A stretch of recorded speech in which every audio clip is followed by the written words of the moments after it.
Hey guys, तो जैसे कि आप सभी ऑलरेडी थंबनेल देख चुके हैं और नाम भी, जिसमें आज हम बात करने वाले हैं पेंगुइन की, जो फाइनली आ चुका है, यानी कि द बैटमैन का स्पिन ऑफ सीरीज आ चुकी है, जिसमें सेंटर ऑफ अटेंशन और कोई नहीं बल्कि पेंगुइन है, क्योंकि उसकी जर्नी डेफिनेटली दिखाना काफी इम्पोर्टेंट है कि किस तरह उसने एक गैंगस्टर बनना चुना, जो वो था तो, लेकिन फिर भी उसे बॉस बनना था, जिसकी शुरुआत ही हमें द बैटमैन की इवेंट के लास्ट सीन से दिखाई जाती है, जहां हम देख पाते हैं कि न्यूज रिपोर्टर्स हमें रिकैप प्रोवाइड कर रहे हैं, वो भी मूवी के एंड का, साथ ही गौतम के क्राइम बॉस कार्मिन फैल्कन की डेथ के बारे में भी। पर उसकी जगह अब उसके बेटे एल्बर्टो फैल्कॉन ने ली चुकी है, और वही हमें ऑज दिखाया जाता है, यानी कि पेंगुइन, जो अपने आइसबर्ग लॉज में आ पहुंचा है, जहां पहुंचते ही उसने सेफ को ओपन किया है ताकि वो उसके अंदर रखे हुए सामानों और कुछ डॉक्यूमेंट्स की मदद से मेंबर ऑफ गवर्नमेंट के साथ साथ फैल्कन की फैमिली को ब्लैकमेल कर सके। लेकिन उसके अंदर कुछ ज्वेलरीज भी रखी होती है, जिसे देखकर ऑज काफी खुश हो जाता है, पर अनफॉर्चुनेटली एक यंग गैंगस्टर उसे इंटरप्ट कर देता है, जो और कोई नहीं एल्बर्टो है। पर अनफॉर्चुनेटली वो उसे कुछ करता नहीं, क्योंकि हम देख पाते हैं कि ऑज उसके ड्रग्स और अल्कोहल की प्रॉब्लम का एडवांटेज उठाता है, जिसके बाद नशा करते हुए एल्बर्टो ऑज को बताता है कि उसने एक नई चीज को एक्सप्लोर किया है, जो एक नया ड्रग्स है, जो उनके ड्रग्स बिजनेस में रिवॉल्यूशनरी ला सकता है, यानी कि काफी बड़ा चेंजेस ला सकता है। लेकिन इतना ही नहीं, बल्कि वो उसके हाथ में पहनी हुई रिंग्स को भी उसे दिखाता है, जिसे उसने अपने फादर से लिया था। पर वो रिंग उसके फादर की भी नहीं, बल्कि उनकी राइवल की है, जो और कोई नहीं क्राइम बॉस सेल्वाटोर मरोनी है। साथ ही अल्बर्टो इस बात को लेकर काफी कंफ्यूज है कि क्या सच में वो उसके फादर की जगह संभाल सकता है या नहीं, जिसके जवाब में ऑज उसे बताता है कि जरूर क्यों नहीं, और साथ ही उसे उसके बचपन की एक स्टोरी सुनाता है, वो भी रेक्स नामक एक गुंडे की, जो सभी लोगों के साथ काफी नरमी से पेश आता था और उन लोगों की हेल्प भी करता था। पर अनफॉर्चुनेटली हार्ट अटैक के कारण उसकी मौत हो गई, जिस वजह से सभी लोग ने उसके नाम पर परेड भी निकाली, जो सुनकर अल्बर्टो चिढ़ जाता है और उसे लगता है कि उसकी जगह वो लेना चाहता है। लेकिन फिर उसे मॉक करने लगता है और उसका मजाक भी उड़ाने लगता है, जिससे चिढ़कर ऑज अल्बर्टो को शूट कर देता है। पर फिर उसे याद आता है कि वो मुसीबत में पड़ चुका है, जिसके बाद वो बॉडी को ठिकाने लगाने का डिसीजन बना लेता है, लेकिन नोटिस कर पाता है कि कुछ टीनेजर्स उसकी गाड़ी से कुछ चुरा रहे होते हैं, जिन्हें वो शूट कर उस जगह से भगाता है। लेकिन एक लड़का जिसका नाम विक्टर है, वो वही रुक जाता है, साथ ही उसे बोलने में थोड़ी प्रॉब्लम है, यानी कि वो थोड़ा हकलाता है, जिसे ऑज अपने साथ रिक्रूट कर लेता है, वो भी उसे थ्रेट करते हुए। और फिर वो दोनों मिलकर डेड बॉडी को ऑज की डिक्की में डालते हैं, जिसके बाद वो लोग यहाँ से सीधा ऑज की लेडी फ्रेंड के पास पहुँचते हैं, जहाँ वो उसे मनाने में कामयाब होता है कि सभी लोगों को वो ये कहे कि कल रात, यानी कि आज रात, वो पूरा टाइम उसी के साथ था, जो सुनकर ईव भी हाँ कह देती है। जिसके बाद वो लोग यहाँ से सीधा बॉडी को ठिकाने लगाने के लिए पहुँचते हैं, जहाँ ऑज नोटिस करता है कि विक्टर अपनी जान के लिए उससे भीख मांग रहा है, जिसके जवाब में ऑज उससे यही कहता है कि वो उसे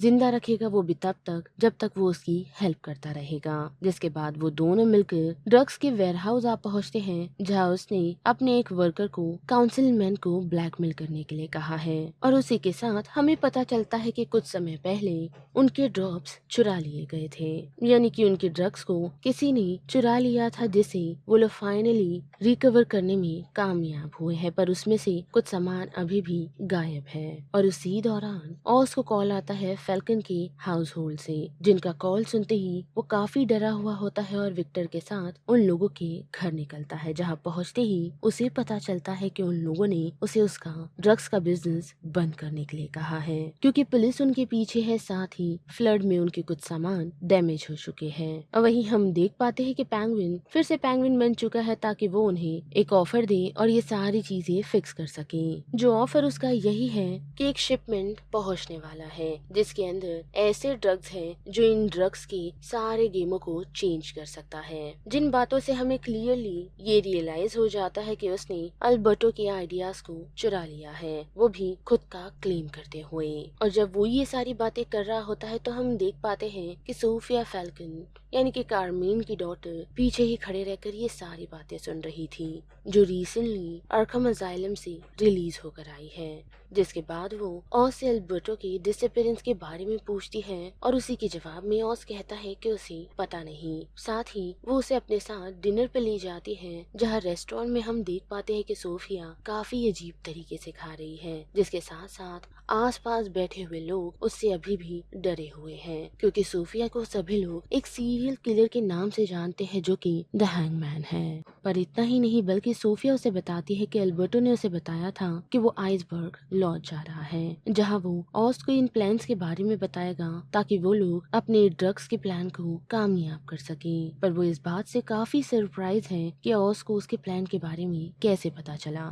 जिसके जवाब में ऑज उसे कहता है कि अल्बर्टो ने उसे इस आइडिया के बारे में इन्फॉर्म किया था। पर उसके बाद उसे पता नहीं कि अल्बर्टो कहाँ गया। अगर चाहे सोफिया उसके बारे में कल रात की इन्फॉर्मेशन उसके लॉज और कहीं से भी ले सकती है। और फिर वहाँ से निकलते ही वो विक्टर के साथ अपनी मॉम के घर पहुँच उन्हें ज्वेलरी देता है, जिससे वो काफी खुश हो जाती है और साथ ही अपनी मॉम को वो ये भी बताता है कि उसने अल्बर्टो को शूट कर दिया, जो सुनकर उसकी मॉम उस पर काफी प्राउड है और उसे समझाती है कि ये सारी चीजें उसी के लिए बनी है, यानी कि वो उसे एनकरेज कर रही है कि वो आर्खम पर राज करे। जिसके बाद हम देख पाते हैं कि ऑज put the blame on me गाने सुनकर ये रियलाइज कर पाता है कि उसे क्या करना चाहिए, जिस वजह से वो उनके राइवल यानी कि क्राइम बॉस सेल्वाटोर से मिलता है, वो भी जेल में, जहाँ वो उसे सर्विस ऑफर करने को तैयार है, जबकि वो फैल्कन के लिए काम कर रहा है। पर ऑसवेल उसे कहता है कि फैल्कन फैमिली उनके ड्रग्स के बिजनेस को बंद करना चाहती है, जिस वजह से ही वो मरोनी को अपने साथ इस बिजनेस में शामिल करना चाहता है, जिसकी मदद से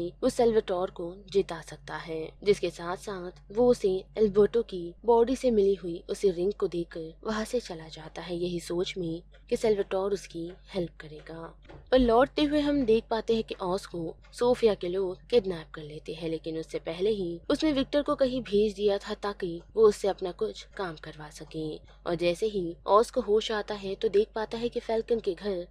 उसे बांध कर रखा गया है, वो भी बगैर किसी कपड़े के, जहाँ सोफिया उसे इंटेरोगेट करती है और उसे बताती है कि उस रात ऑज ने कुछ बच्चों पर शूट किया था और उन्होंने उसे ये भी बताया है कि उस रात एल्बर्टो आया था। पर ऑज कहता है कि वो उस बच्चे पे भरोसा कर उस पर भरोसा नहीं कर रही, जिस वजह से सोफिया उस छोटे बच्चे को शूट कर देती है। पर वो लोग कुछ बात करे उससे पहले ही उनके घर के बाहर एक कार क्रैश होती है और जैसे ही उस कार को चेक किया जाता है तो उसके अंदर सोफिया को अपने भाई अल्बर्टो की डेड बॉडी मिलती है और साथ ही ये लिखा हुआ भी कि ये पे बैक है। लेकिन इतना ही नहीं, बल्कि उसकी एक फिंगर गायब भी है जिसमें उसने रिंग पहनी थी। और इससे हमें क्लियर हो जाता है कि ऑज ने विक्टर को क्या काम दिया था जो वो करने में कामयाब हुआ है। जिसके बाद के हम देख पाते हैं कि वो लोग डेफिनेटली इस चीज का बदला लेना चाहेंगे और साथ ही ऑज को रिलीज कर दिया जाता है, जो विक्टर से आकर मिलता है और वो दोनों अपनी जीत का जश्न मनाते हैं, जहाँ वो विक्टर को ये कहता है कि उसे